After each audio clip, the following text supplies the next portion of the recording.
shughuli ni watu, kama alivyosema, msingefika umana wa shughuli hii usingekuwepo. Na ninamwomba Mwenyezi Mungu Subhanahu wa Ta'ala awabariki nyinyi nyote.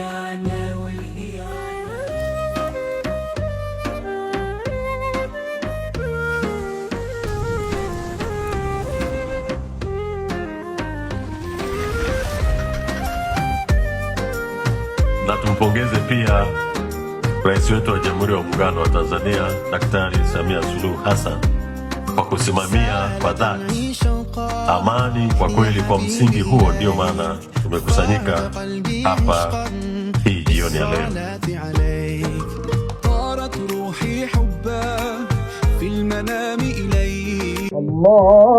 Allahu Akbar, Allahu Akbar, la ilaha illa Allah.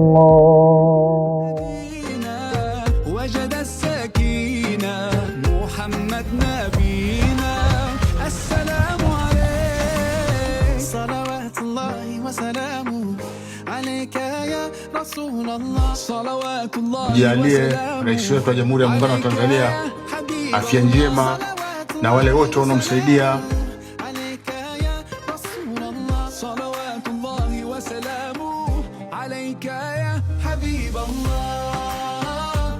Tunamuomba Allah Subhanahu wa Ta'ala adumishe amani ya nchi yetu, adumishe mshikamano wetu, ailinde nchi yetu na kila aina ya adui, ima wa kutoka ndani ya nchi na nje ya nchi.